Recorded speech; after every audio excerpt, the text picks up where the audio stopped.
all of a sudden all the Jews and all the Christians who lived in Algeria had to flee for their lives. There are no more Jews in Algeria. There are no more Christians in Algeria. By the way, there are no Hindus, there are no Buddhists, and there are no blacks. And there are no Shiites. Algeria is a country of one ethnic group.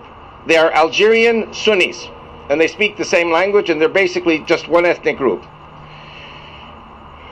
These Algerian revolutionaries who took power in 1962 were trained by the Soviets. Algeria was an ally of Soviet Russia, and for 30 years the Algerian military was trained in the Soviet Union. 1992, with the fall of communism, the Algerians decided to embark on democracy, and they called for free elections.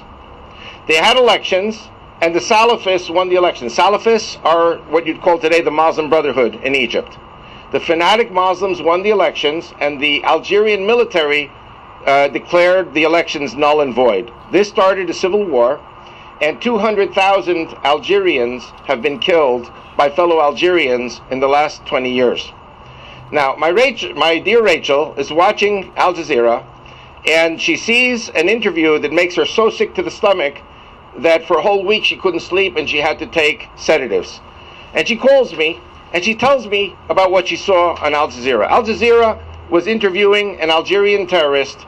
The Algerian terrorist had been apprehended by the Algerian military, and he talks about a village in the mountains of Algeria that had to be obliterated. The people had to be killed because the men of the village served in the Algerian military.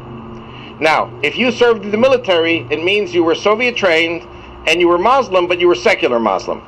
The Salafists represented what we know today in Egypt and Syria as the Muslim Brotherhood.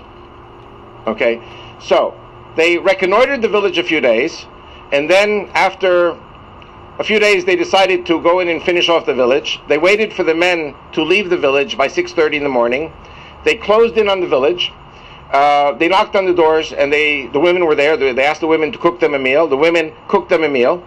After the women cooked them a meal, the men had their meal, popped hallucinogenic pills, they got on a high, and then they raped all the women, and then they slit their throats.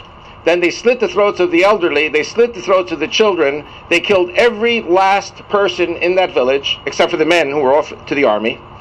And it wasn't over. After they slit the throats and killed everybody, they went to their trucks and they took out electrical chainsaws and they saw off all the arms and legs of the people that they had just killed.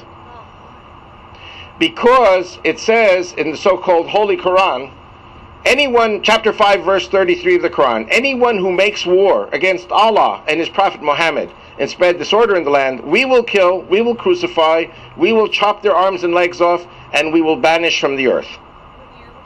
This was, well, the interview was maybe, I don't know, 8-9 years ago, but it was based on a testimony of a terrorist in Algeria that my wife picked up at the work on Kol Yisrael.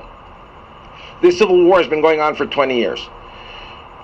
And so it's very important to understand chapter 5, verse 33 of the Quran. When it says, anyone who makes war against Allah and His Prophet Muhammad, this refers to the Jews, it refers to the Christians, it refers to the Hindus, it refers to the Buddhists, it refers to the blacks in Africa who are not Muslims, and even some of those in Darfur, they're all Muslim, but they were slaughtered by the whiter-skinned Sudanese. And of course, Muslims kill each other in the name of Allah. So I don't know how much you know about theology, but I don't think that that God Allah is the same as the Judeo-Christian love God and peace God of the Jews and the Christians. Okay. So our God hates the sword because the sword's purpose is the killing of God's children, every human being on the face of the earth, and Allah is the God of the sword, and His bottom line is to kill everyone, every human being, including the Muslims, who kill themselves with a relish. And in Algeria, it was Sunnis killing Sunnis. And I don't know, I imagine you all know that the Sunnis and Shiites don't exactly like each other. By the way, Muhammad, the Prophet Muhammad, had a dream before his death in which he didn't understand the dream, but he said in the dream to his followers, I had a dream that the Muslim camp will be divided into two, and only one of the two camps is going to heaven. He didn't know that there would be Shiites and Sunnis. So the dream of Muhammad was passed down to the Shiites and the Sunnis, and the bottom line is, if you're a Shiite, you don't go to heaven until you kill all the Sunnis, and if you're a Sunni, you don't go to heaven till you kill all the Shiites. So the Sunnis kill the Sunnis kill the Shiites kill the Sunnis, and the Shiites kill the Shiites. Because in Iran and in Iraq, Shiites are killing Shiites. The bottom line is the destruction of the human race. So my message tonight is not about Israel, it's not about America, it's not about Democrats and Republicans, it's about the human race. Now, what I want to do now, I want to shift over to a completely different thing, and I'm going to come back to Islam. I was born and raised in the United States. I never hated the United States. I always loved the United States, but I love the United States more today, being away from the United States, living in Israel 43 years. I respect the United States, and I love the United States, and I appreciate the United States now more than I ever did in previous years of my life. When you live in the Middle East, and you see how precarious democracy is, then you understand how great America is. Now, when I was a senior in high school in New York in 1966, part of the syllabus was Alexis de Tocqueville and Democracy in America. How many people remember Alexis de Tocqueville, Democracy in America? Now, it wasn't de Tocqueville who said it, it was Eisenhower who paraphrased his book, written in 1835 and 1840. But according to General Eisenhower, President Eisenhower, the bottom line of Alexis de Tocqueville was, America will be the greatest country on earth because the American people are a good people and their pulpits are on fire for the Lord. Conversely,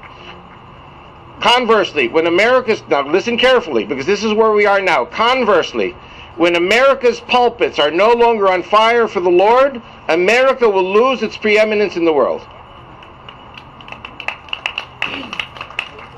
Okay, now, there's another quote from a German philosopher 200 years ago, Heinrich Heine.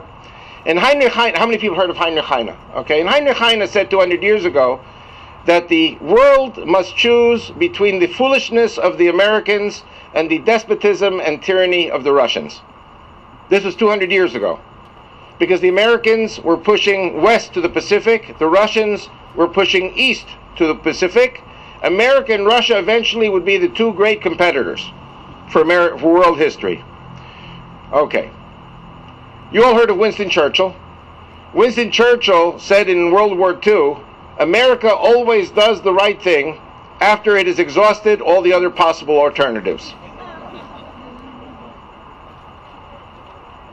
Now, remember what Heine said, Americans are foolish, and America made many foolish mistakes in World War II, and yet America came out on top. You know, I want to tell you, I'm a Jew, I'm not a Christian, but I go a lot to Christian churches, I listen to Christian sermons, and I taste them, and I smell them, and I think about them, and many of the things Christians say, I have a problem with, and then I say, you know what, in this case it's right. And one of them is a teaching, actually, that comes out of Proverbs, but it's also in the New Testament, which says that the foolishness of the Lord is greater than the wisdom of man. How many people have heard that? The foolishness of the Lord is greater than the wisdom of man. Now, Jewish people are very wisdom-oriented, so for a Jewish person to hear such a thing is a cop-out. Jewish people say, no, there is no such thing as any kind of a wisdom that could be less than a foolishness. But after watching the American government and after watching the Israeli government for the last 40, 50 years, I have come to the conclusion that the foolishness of the Lord is greater than the wisdom of man. So let me explain what I'm trying to say. Americans are foolish, but they are foolish in the Lord. America is the greatest country on earth because it is foolish in the Lord. And when you look back at the history, World War I was not an American war. World War I was a crazy European war. And the Americans, rightfully so, were isolationists. They didn't want to get involved. But finally, America had to get involved, and America had to end the war and pick up the pieces. World War II was not an American war. World War II was a European war and an Asian war. And America was isolationist, and America did not want to get involved, and America was right not to get involved. But America was attacked at Pearl Harbor, and America had to end the war and pick up the pieces. Then you had the Communist Cold War, and the only country that could save the world from communism was the United States of America. And maybe one of the most foolish